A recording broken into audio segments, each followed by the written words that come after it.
Hi everyone, my name is Flynn, um, and I go to Stanford where I lead the satellite team, and we're really excited about this hackathon this weekend because we all love like CubeSats and making cool stuff. Um, and fun fact, I play guitar. Right on, right on. Hello, everyone. I'm Michael Pham. I'm the chief engineer over at Kapalai Bronco Space. And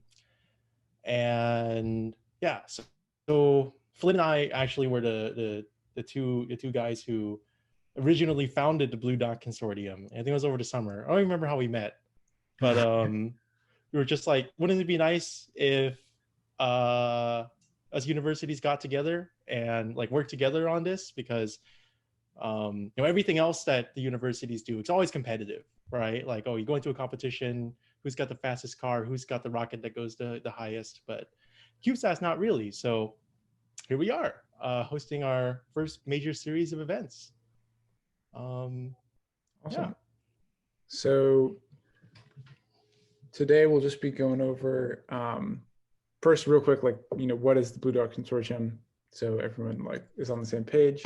Um, what like CubeSats are, what you can do with them, like different missions that you can have, um, and then talking a little bit like how we build them, how we design them, um, a little bit of information on like how you can get your little box launched to space if that's something that you would like, and then just a little bit on the future of small satellites.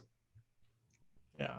And this is like a evening presentation. So if you have some questions at any point, just ask him in the chat, I think. And then at the end, hopefully we'll have some time just for an open session if people will just want to chat and, ask questions. Yeah.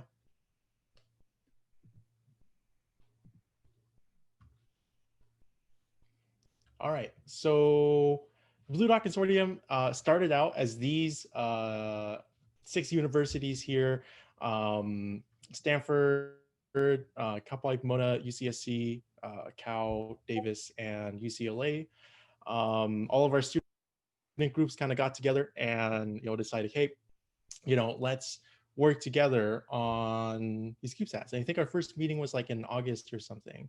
And since then, well, we have, I think, 19 universities kicking around the Discord now, and things are still a little disorganized, but we're organizing more and more every day. One of the big things, aside from this hackathon we're planning, is we're hoping to be able to put together like a real body of knowledge for CubeSats. Because as you'll learn through this presentation, um, CubeSats are really the wild west of space exploration. And so it's a double-edged sword, because on one hand, you can basically do whatever you want as long as it fits inside the box.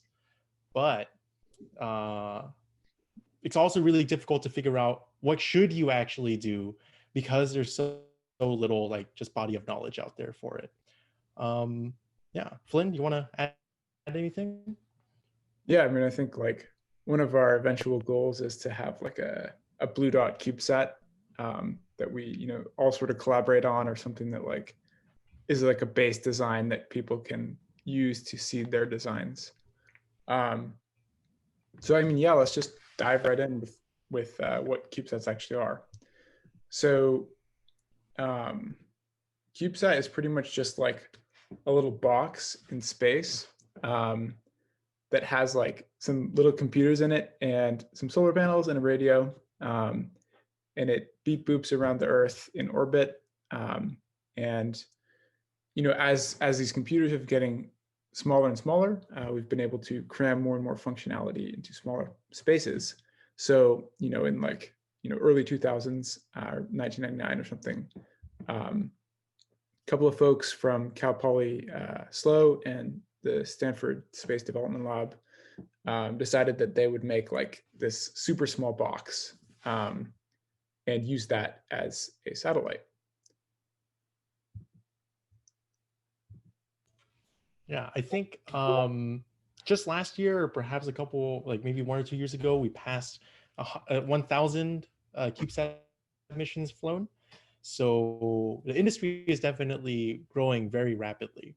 And what you see here on this slide is sort of, this is from the CSA, the Canadian Space Agency. Um, I think a lot of people are probably actually not very familiar with the true scale of like how big traditional satellites are. Um, here you can see that a traditional large satellite, over 1,000 kilograms, they approximated to the size of a rhino, but some of them get even bigger. Any of you who might have had the pleasure to, go to an Air and Space Museum, or maybe the Kennedy Space Center, might have seen, for example, that the Hubble Space Telescope is the size of like a big school bus. And for a very long time, most satellites were of that size. They had to be that big, right, to get all the capability that you wanted to get out of it. But in recent years, there's been a whole lot of development into these nano satellites, cube satellites, that are really small, 10 centimeter by 10 centimeter by 10 centimeter for each unit, which we'll actually see in the next slide. And there's a lot that this small form factor enables. Yeah. Here you can see the sort of dimensions that we're working with. I don't, if for anyone who might have one of these in their room, like a 1 unit CubeSat is about half the height of a 500 milliliter water bottle. So like the normal size water bottles you might get from, the shop or something. So these are really small satellites, and you can stack the units together into bigger form factors. But the core of it is that they're truly small satellites, smaller than most like consumer like desktop computers. So one of the other really important like facets of the design is that these CubeSats are modular. So depending on like how much compute power you need, or like how big of a camera you want to fit, or like, how many batteries you want to keep in there, you can just like, make a bigger CubeSat. And they're all standard to the point that like, you could have a deployment system that would have like 2 of the like 1 unit CubeSats, or it could have like 1 2-unit CubeSat. And there's a couple other like limitations on the design, like it has to be under like 1.33 kilograms per unit. But sort of the general idea is that there's just these 10-unit cubes that you can like, put together and make satellites with.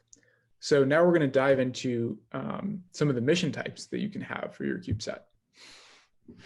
Yeah. So probably the most prolific of mission types is probably the technology demonstration. This is not the most common, although there's an asterisk to like most common mission type that we'll get to on the next slide. But the sort of premise here is that because CubeSats are this small, light form factor, they can just ride along with bigger missions to space, or nowadays take a dedicated ride share to space. And so they cost a lot less to design, they cost a lot less to develop, and they cost a lot less to launch, which is of course why we as universities are able to do it. One thing that if you spend any amount of time in the aerospace industry, you'll learn pretty quickly is the technology readiness level scale, which you see in the bottom left here. I think Dacheng circulated a pretty good meme a while back where like you can think about technology readiness level, or TRL, in terms of like it's a really extended analogy, which is like is unicorn, right? Where like something that's a TRL 1 at the lowest end of the scale, like you're just sitting around right with your fellow designers and thinking like, hey, it'd be cool if unicorns existed, wouldn't it? Right. And then between like TRL like 1 and 3, it's like TRL 2, it's like, hey, I've made a sketch of a unicorn. TRL 3, look, we made a CAD model of a unicorn, right? Computer assisted design. And then like TRL 4, it's like, I have made a paper mache model of a unicorn, right? And then like 5 and 6 is like we have prototypes of a unicorn, and like TRL 7, right? We have like tested a unicorn in the field, right? And TRL 8, it's like okay, we've done multiple tests of a unicorn in the field, and like TRL 9 is like okay, you can buy a unicorn now. And so the aerospace industry revolved. That's a really extended, like weird analogy, but like the aerospace industry revolves around what TRL level technologies are. The higher TRL is, the safer it's considered. And what makes raising a TRL so important is, like, say you have like a really big, expensive mission like James Webb Space Telescope, right? And you have some kind of widget on there, like a star tracker, right? You don't want the first time that star tracker is being used in space to be the time that it is on the $14 billion James Webb Space Telescope, because if it fails, you're totally shit out of luck, right? Like there's nothing you can do about that. So why don't you take that star tracker, stick it on a CubeSat, right? It only costs like $1 million to develop. Test it there first. If it works great, your TRL level is like up to an 8 or a 9. Okay, now we can go stick it on the big bad satellite. Here are some examples. On the left, you have like a NASA tech demo, TechEd Sat 5. That crazy sort of like dish-looking thing there is actually a drag sail, something that would be absolutely ludicrous to test on like a full-size satellite. But for a CubeSat, whose sole purpose is just to be there and test that cool piece of technology, totally par for the course. And on the right is like a university example of a tech demo where there isn't like a singular like big technology they're testing. Move 2 for the University of Munich was just like, the technology we're demonstrating is just our technology, right? Like our solar panels, our flight computers, right? Our components. We made these all ourselves, and we just want to make sure that they work without like the extra stakes of like, oh man, we also have to like measure the scientific data. All we're doing is checking to see everything works. Yeah. Flynn, you want to add anything, or we can probably go to the next one? We can move on. Okay. So the second mission type, now this is technically the most common type of CubeSats that's flown, but that's purely because there are so many flown in constellations. Now what a constellation is a really new thing. Well, not necessarily new, right? Like you have constellations, they're like multiple satellites, a lot of satellites all working together. Ones you're familiar with and probably interact with every day is GPS. We're on the 3rd generation of GPS, and I think there's like 40 satellites in the GPS constellation. Another one you might have worked with at some point is like Sirius XM radio, right? That comes down through a constellation of satellites. But now with CubeSats, because they're so small and light, it's possible now to launch like 40 or 50, or I think the Indian Space Agency has the record of 100 of these things in one go. And so you have really just 2 companies, Spire and Planet Labs, pictured here, who have launched large constellations of Earth-observing satellites. And this is definitely like what Katakier says, which is like, it's a quality over quantity mentality. It's a quantity over quality mentality, where like the Planet Labs business model is there are just so many satellites taking pictures of Earth every day that they can get a full scan of the entire planet every single day. Sort of in the pictures here, you can actually see, whenever I give this presentation for like the people in my work, I always take a pause to show like a 5-minute video. We're not going to show it today, but you can just look up like the New York Times investigation on Kim Jong-un's like contraband Mercedes-Benzes. It's really cool because with this new commercially available satellite imagery done every single day, like journalists were able to track the progress of contraband around the world using satellite imagery, something that 10 years ago would have only been imaginable to like the CIA, right? Or, you know, the top intelligence agencies around the world. So it's a very disruptive technology coming into the commercial space. Probably go on to the next one, Flynn.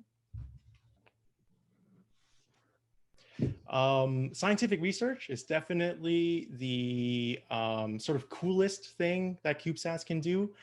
Here we have 2 examples. On the left is UCLA's Elfin CubeSat, which were a pair of CubeSats that measured characterized energetic particles in the far upper atmosphere. And in the little sort of image on the right, that's a cutaway of Asteria, which was a CubeSat launched by JPL to investigate, I believe it was time domain astronomical observations. Now, these are two fields that are sort of niche scientific needs, right? Like scientists have always been kind of interested in these two aspects, right? But the need has never been great enough to justify like a $100 million mission to go and investigate them. So this is where CubeSats come in, right? Where these are cool science research objectives, can't be done on Earth, has to be done in space, but the need isn't as clear as to whether or not it warrants like a huge mission. So you send in a little mission, right, as like a little pathfinder to figure out, hey, let's just give it an exploration, see if it's worth further study. Yeah. Then we have one last mission type here. And the last type that we sort of see a lot is education and prestige missions. These are sort of two sides of the same coin, where actually in the little picture here on the left, these are elementary school kids, right, working on spacecraft hardware, right? Education missions are kind of very one-off things, but when they do happen, the whole idea is that CubeSats are cheaper than big satellites. I'm definitely not going to say they are cheap, right? Because we're still talking like tens or hundreds of thousands of dollars, but cheap enough, right? Like for those of you in Southern California, it may surprise you to learn, or maybe not, that the Irvine Public School Foundation launches CubeSats. I think they're up to their third now. So education missions are all about just getting specifically young people and underrepresented minorities involved in the space industry. And that's the same side of and the flip side of that coin is prestige missions, which are missions that are launched oftentimes by small countries. Like I think Kuwait recently launched one. A couple of years ago, Uganda launched one, where these smaller scale space missions enable groups that traditionally had no place in the space industry to have a place in the space industry, doing whatever. Yeah. Does anyone have any questions at this point? Because that kind of covers like the brief history of CubeSats and like, what can you kind of do with a CubeSat? Yeah. Do you have any questions? Now we can just keep trucking on. Awesome. So next big topic on the agenda is how can you build a CubeSat? So, I mean, you kind of have to start with some ingredients. Maybe you want some pepperoni, some taco fixings, just typical stuff. And then, there's a lot of different ways you can put these components together. And, one of the things that Michael and I were talking about was like, a lot of these university CubeSats that we're building, they look really similar because we're using a lot of the same components. And obviously it's like a design that like they're meant to look similar. So the first thing that you have to do to build a CubeSat is to decide on a mission concept. So let's say we actually do want to build that unicorn. This is sort of like the stage in which we figure out like, do we want it to be like a red unicorn or a blue unicorn? And like, this is where we decide, like, we really want to push the edge of like technology and really build that unicorn.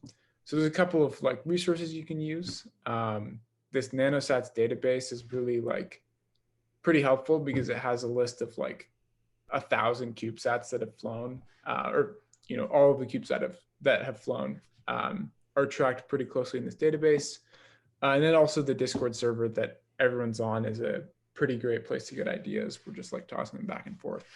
Yeah.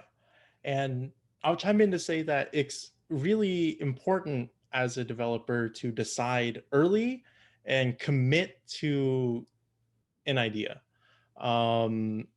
Where like, sort of as an anecdote, Bronco Space, right? A couple like Mona, unlike SSI, you guys have been around for years. Bronco Space, we're a new org, right? We've only been around for not even 2 years. We have, of course, BroncoSat 1, which is my virtual background. It's being put together. But we spent about a year, right, when we first started, just kind of going from topic to topic, not really like sure what exactly we should do, and not a whole lot of progress was made. It wasn't until like we were sort of forced to like really lock in a mission concept, like what's the CubeSat going to do, right? Like what are the big questions or the little questions, right, that the CubeSat is going to answer. Once that was figured out, like it's very easy to sort of then focus and just head straight towards that goal. And that's not to say that it's not okay to sort of like take a winding path towards what your final mission concept is, but it is very, very important to have something well defined, right? Because without like something to focus on, where it's like, okay, this, like we're going to be an astronomy mission, right? That's the whole premise. Or, you know, we don't care about anything else. We just want to get cool pictures from space, right? Or, hey, we are going to do this really novel exploration of like UV rays in space or something. Once you settle on the mission concept, it's much easier to move into step 2, right? Which is actually designing the thing. So the design stage is where a lot of the hackathon is going to take place. There's a couple of tools that we like to use to perform these initial analyses, you know, a lot of spreadsheets. And really in this stage, it's important to sort of spec out your mission and see like, you know, what are some of the things that are required? Like, you know, does it need to be a 1U? Does it need to be a 3U?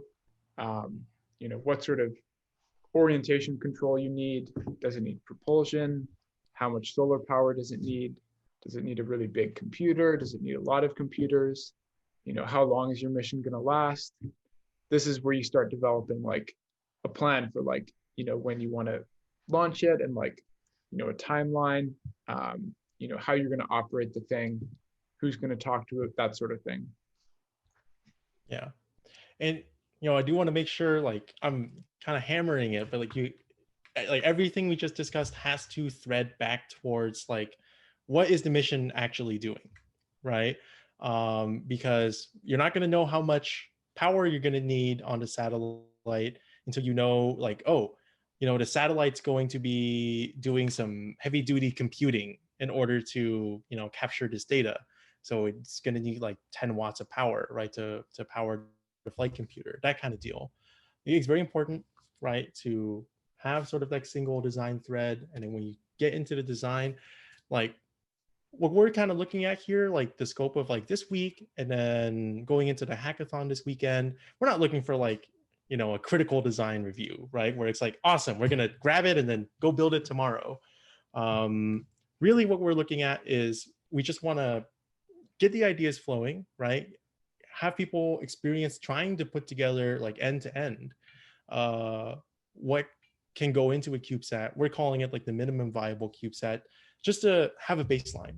Because once you actually sit down and start thinking about the entire system and all the interactions that have to go into it, there are a lot of things you'll find that's like, man, you know, I had no idea about that thing. I didn't even think about it, right? Until we were actually faced with it. Like, hey, we have to address this particular part of the design. Yeah. Yeah, and so there's a lot of, you know, different ways you can go about like defining the requirements, like, you know, what is physically required and what is actually required to complete your mission. And there's a couple of different paradigms with like, you know, everything has to trace back from a requirement to like your mission objective.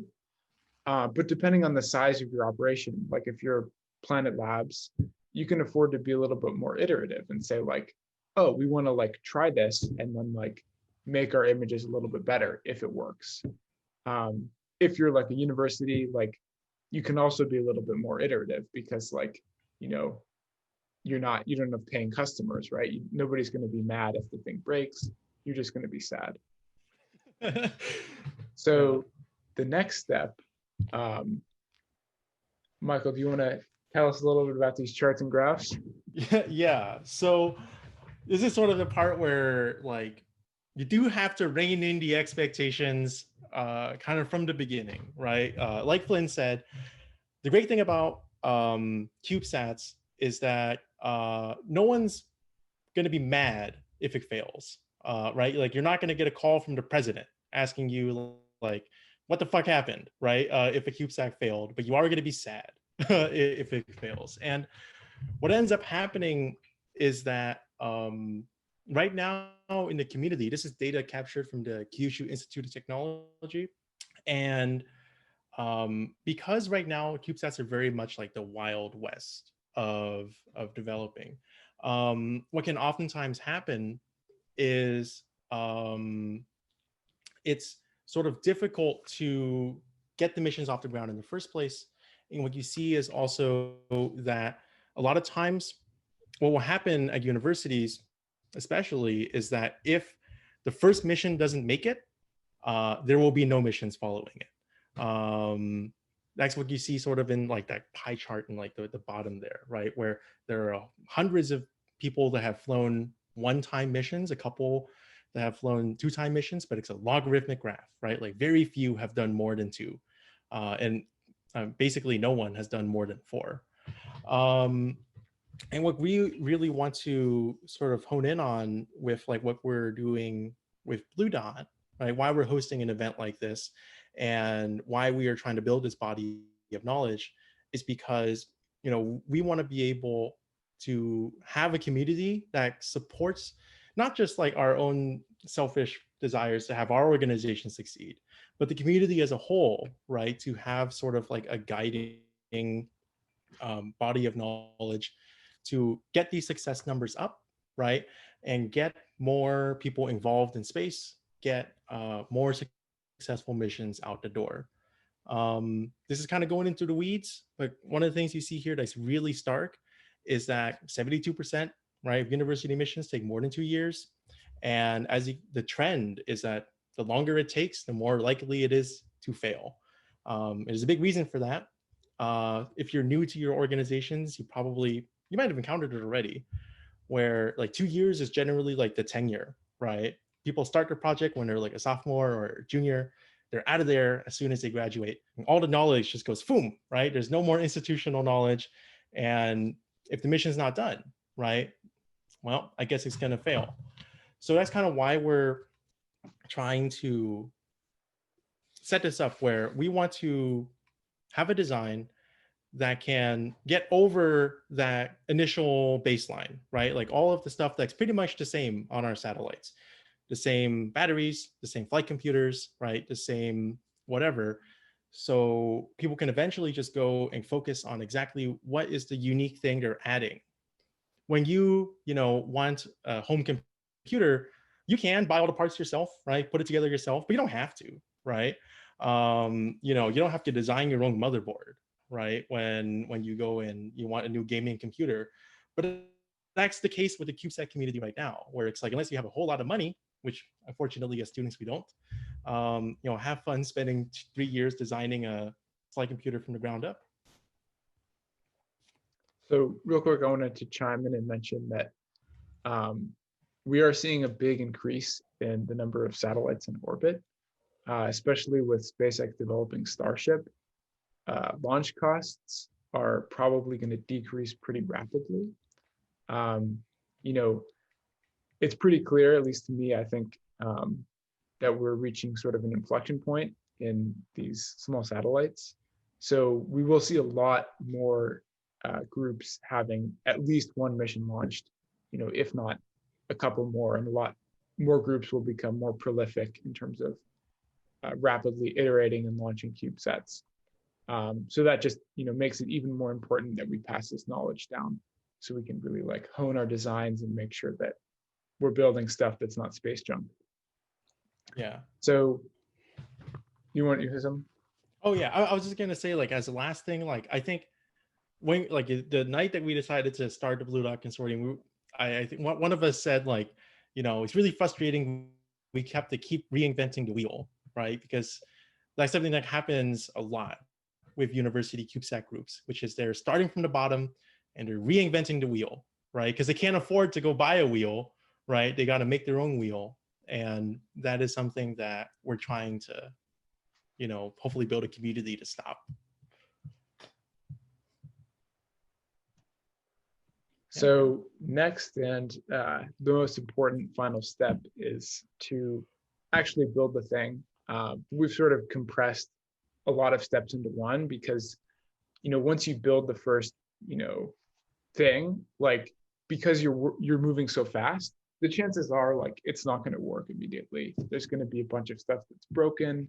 You're going to have stuff that looks really ugly that you need to clean up. And then you actually need to like perform the appropriate tests to make sure that it's acceptable to launch into space. Yeah. This is just sort of like a broad overview we're doing right now. So we're not going to dive too deep into how to actually do these things. Those are what the, following workshops are for. So you guys can just go to what you're interested in, but it is very involved. There are a lot of moving parts that go into the satellite. Well, actually, very few moving parts, but a lot of complex parts that go into the satellite. And one thing I do want to say about this is that as university students, we have like a really profound advantage, right? Compared to like industry, for example, where like when you're going through like build, test, and launch, you're oftentimes able to have a much tighter loop between like, we're going to build something, we're just going to try it. It might not work. And okay, we can figure out what's wrong and fix it right away. Right. And that's sort of like agility is something that you want to try to retain, as student groups going through the CubeSat design process. So, let's say we get to the point where we have, a CubeSat that's ready to go. How do we get the thing to space? Well, of course, we're going to put it on a rocket of some sort. And let's say it's like this unicorn rocket that's ready to go to space. That's probably going to cost us a little bit of money. But luckily, there's a couple of different programs that you can enter if you want to get your CubeSat to space, but you aren't necessarily ready to spend like $50,000 or $60,000. So the sort of most prolific way for universities to get their CubeSats in space is through NASA's CubeSat Launch Initiative. This is a program run by NASA's Launch Services Program. And basically every October, they open up the solicitations. You can send in a proposal, say, hey, I want to build a satellite and then fly it in space to do X, Y, and Z. This is what it's going to do. This is why it's beneficial to NASA and society as a whole. And generally, actually, from our experience, they'll generally say yes, as long as it's like a relatively competent idea. There are also sort of one-off opportunities, though. An important caveat is CubeSat Launch Initiative, or CSLI, only pays for the launch. They will not pay for any hardware or software development costs. So yeah, come up with those on your own. NASA also occasionally has challenges, like the Centennial challenges. Currently, they're on CubeQuest. These are pretty rare, but like usually these are for like you design a really high risk, high reward mission, and they'll pay for just straight up cash, right, to make it happen, however it happens. And occasionally, the NASA technology offices will also offer flight opportunities to test new and innovative technologies, right? Like, I think just the last couple of months, like the heliophysics technology office has had an open call for, anyone with cool like heliophysics technology, right? Whatever that may be, if it's ready to go to space, they'll pay for it to be put in a satellite and go to space. But that's also kind of rare. You have to kind of keep your eye out for those kinds of opportunities. Awesome. So there's another government program run by the Air Force Research Lab that does actually pay for equipment and you to actually build your CubeSat. This is the University Nanosatellite Program. And these are typically like bigger CubeSats. These are like, 3U, 6U, 12U, that have like pretty novel missions. So this is a pretty fun program that you can apply to.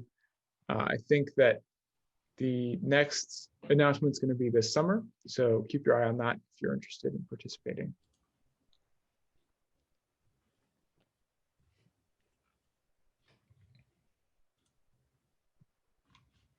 And finally, you have, well, not finally, but like you also have commercial and nonprofit educational launch programs. So there are a couple competitions that commercial companies will do every now and then. SEDS is pretty prolific in doing like SEDSAT. Orbastro also has like an ongoing competition. Usually these are companies that are, you know, feeling philanthropic and they want to give back to the student communities. Give them an opportunity to get involved in space. Also, probably more importantly, you know, give opportunities for students to get trained and get real hands-on experience right before they go into the industry working with these space missions. Those of you who are sort of veterans of CubeSat programs, I'm sure already know that there is a lot to learn doing a CubeSat. Like I think I can say from experience that it's often an order of magnitude more learning you do getting hands-on with like a satellite mission versus what you learn in the classroom. And companies know that too, which is why they offer these kinds of programs. And of course, like some companies occasionally will also enter one-off agreements with student satellite teams. These usually come in the form of like a, hey, you know, one of our customers dropped out from the rocket. You know, are you ready to go? Right. And if you're ready to go, they'll take you. But sort of it's kind of funny because that's actually where we got the premise to do this event, because that happened like 2 months ago, right? Where a company was like, anyone got a satellite? And none of us had a satellite. But we all sat down for a bit and thought like, man, you know, if for next time this happens, we want to be ready to have something, you know, ready to go, which is where sort of the idea of the minimum viable CubeSat game, right? Where it's like these opportunities happen, we want like some kind of baseline, like just ready to go to space whenever there's an opportunity. So there's actually a bunch of companies that will also just happily fly you to space if you are ready to open your wallet and pay them, you know, $50,000-$60,000, depending on the size of the CubeSat. And some of them have rockets of their own, like Rocket Lab. Some of them, like Momentous and NanoRocks, will put like a little deployment box. That's not something we've mentioned yet, but basically each CubeSat has to sit inside of like a little box that keeps it isolated from the other components or the other satellites. And you can basically just pay them money and they'll take your CubeSat to space. They also offer a bunch of other services that you can, you know, take part in, like, you know, testing your CubeSat, making sure it's ready to go. But really, like, this isn't the best way to get to space as a student group because it's quite expensive. And generally, we don't have the largest budgets. Yeah, it's very much a case of if you have to ask, right? Like you can't afford whatever they're charging.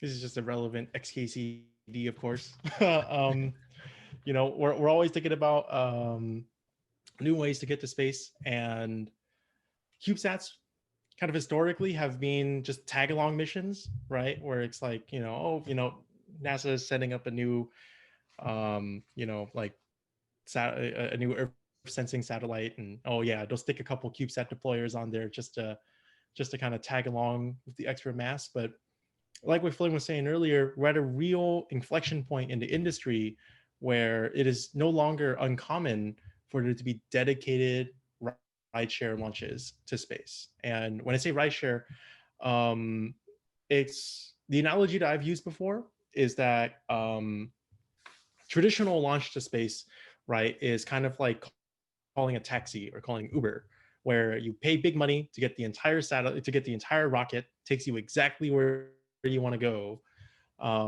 But today, right, you're able to join these ride shares.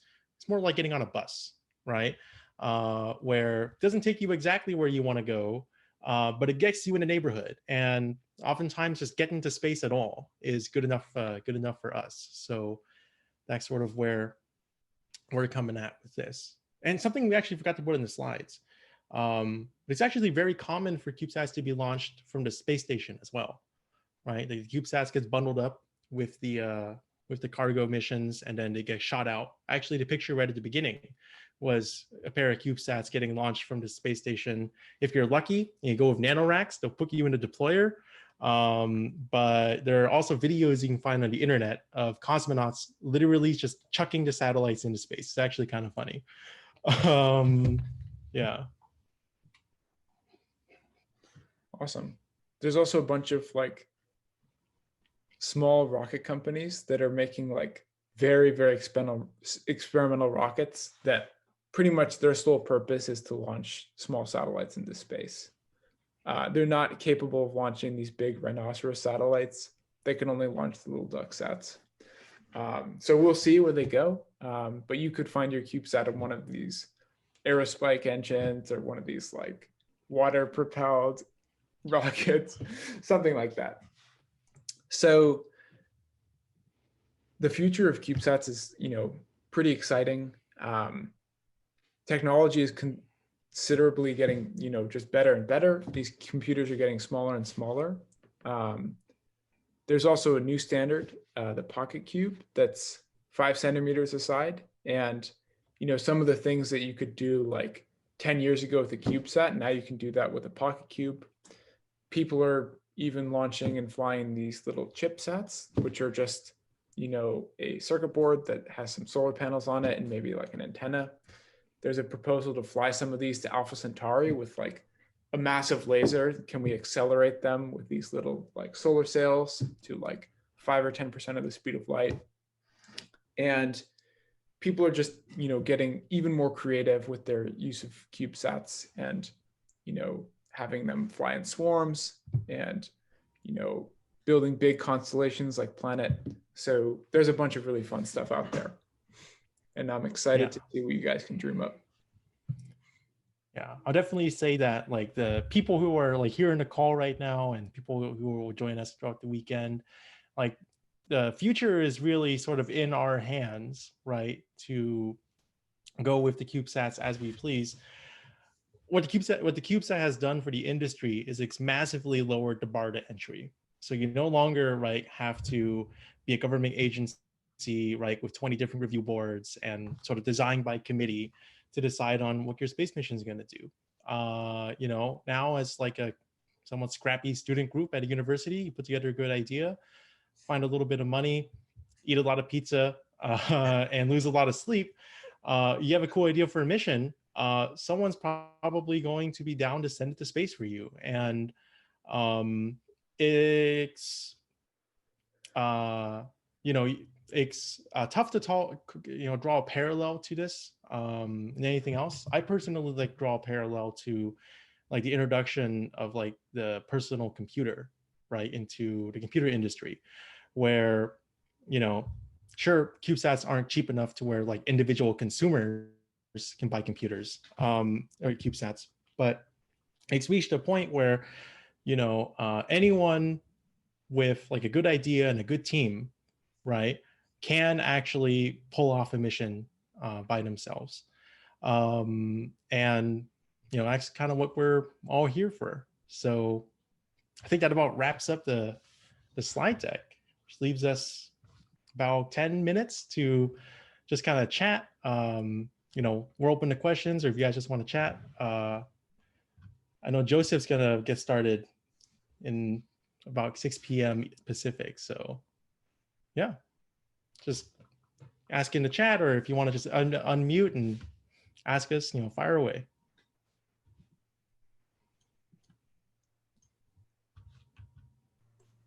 So I had a question. Yeah, go for it.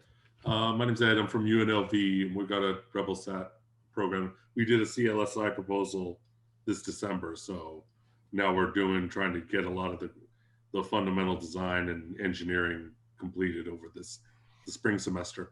If it was an interesting idea. If it's finished, are there groups where it's like, let's say you had a CubeSat totally ready to go, Like you done all the work, but you couldn't arrange a launch yet. Are there like programs where you could register and say like, okay, if a spot pops up on somebody's thing, could you send ours up? Like, is that even a possibility? Because I'd like to, obviously we want to see this go up, but obviously there's a lot of work that needs to go in before it's ready to do that. And Yeah. I'd hate to just Yeah. leave this behind when I graduate and think, oh, that's going to sit in a closet for the next 20 years and that's it, you know? Yeah. I'd say, Michael, you want to say something? To the best of my knowledge, there aren't any like established programs, just like put your name on a waiting list. I do know some commercial companies are considering it though. Sort of the idea of letting, especially university groups, fly on standby. The sort of one big hurdle you have to get over though is the FCC, which you might learn about some more when Dachen gives his communications workshop later this week. But we're applying for our ARRU license right now. I'd had to take the technician exam just so we had an operator on our team. That qualified. No, I've seen communication. That's the thing, because once it goes up, you still need a communication station set up. Watch it. Yeah, it's really interesting that like the only real legal roadblock to going to space is the FCC, at least in the US. If you're international and you don't care about what the American federal government says, like whatever, right? Like just send it to space. But if you are a US organization, you are beholden to US law. And it's really bizarre that the FCC has kind of placed itself as the regulating agency for can you send it to space, can you not send it to space? If you end up sending it to space anyways, then you're a space pirate and you also get levied with a hefty fine. But yeah, as long as you can, there's lots of stuff with like the Satnogs group where you can join their network, which I'd say is like I think a good idea for a lot of CubeSat developers, because then it's not just your station that's listening for the satellite. If you build it according to their specifications and list it on their database, any of the stations, and they got stations all over the world, can listen for it and help you get the telemetry. Because for most of us, if you don't get the data back, then it's just space junk. Like if you don't actually finish, if you don't close that comms loop, then it's just floating up there as debris. So Satnogs has made that part easier. But the problem is one of the weird things they talk about is that, it doesn't matter what you send down at. You can send down at like at 70 centimeters, like at 430 megahertz. That's cool.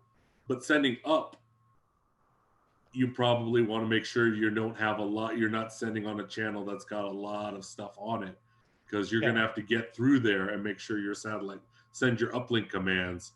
That's got to get through. If that doesn't, then you're in deep trouble.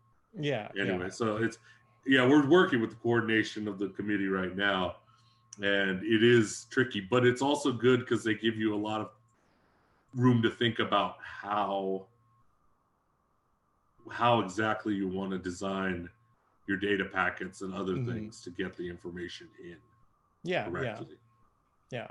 And I would say that like generally, like people, like organizations around the world, like especially when you're a student group, like they want you to be able to go to space. Like there isn't anyone out there who is just like, no, absolutely not. But it's still a lot of like there is still a non-zero amount of like legal red tape you have to go through, and we're not really going to cover it that much in the scope of like this week of workshops, but there is quite a lot out there.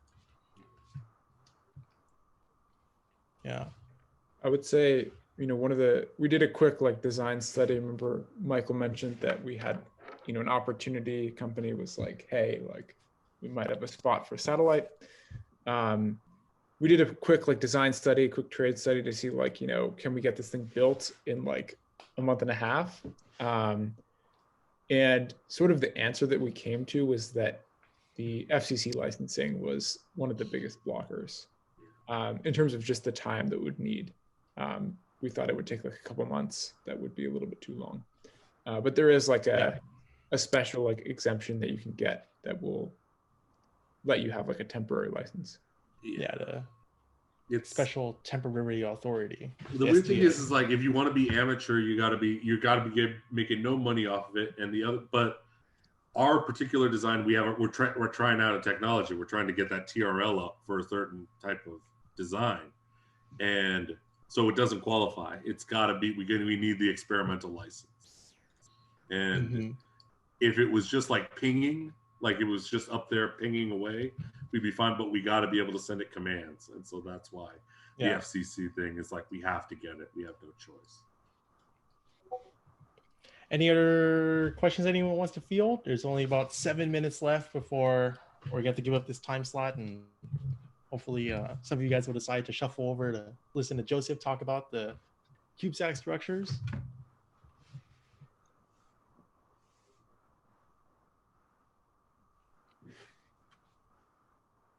See, this is exactly how it feels to be a professor, right? Teaching a Zoom class.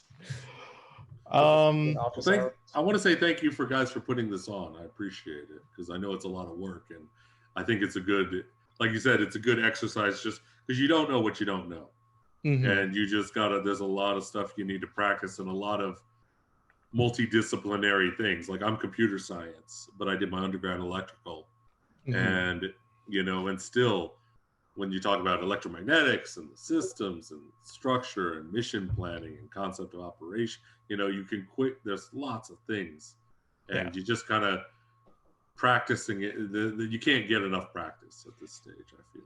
Yeah. And I would definitely also say that one of the things that we really wanted to go through with like this event is not just like getting the diversity of like background in terms of like, aerospace engineers working with electrical engineers, working with like computer scientists, but also getting the diversity in like universities too, right? Like it's really great we have so many universities represented, and we're hoping that you guys can actually interact with each other and learn from each other, network, and work together.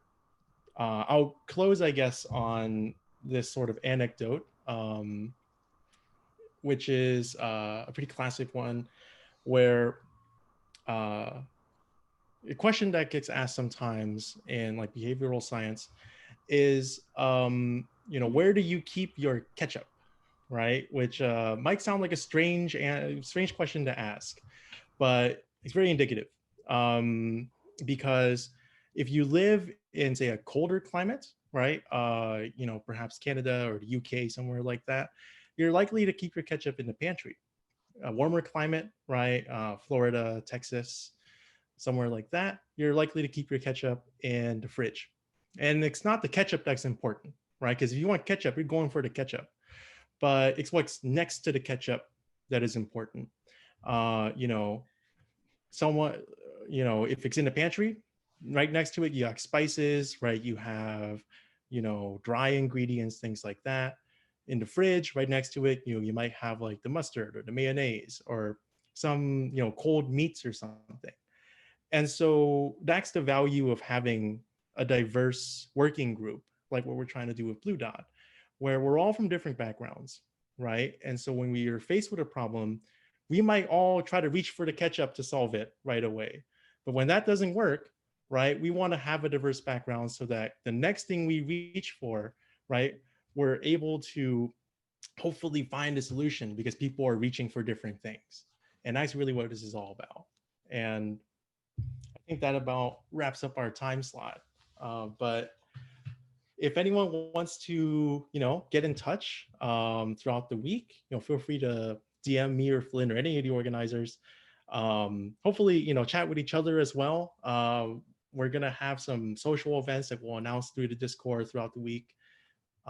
Just to, play some games or something. I know Flynn and I are actually going to do a cyanotyping workshop, a blueprinting workshop. If any of y'all didn't know, blueprints used to actually be blue because it was a chemical process that would turn the physical paper blue.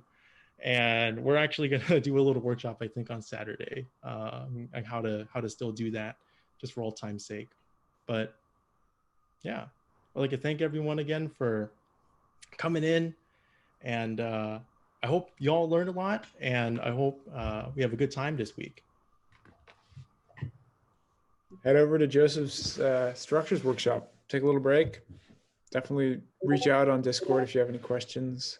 We'll be dropping some more links later with some other resources. Yep. Thank you, everyone. Catch you later. Catch you later.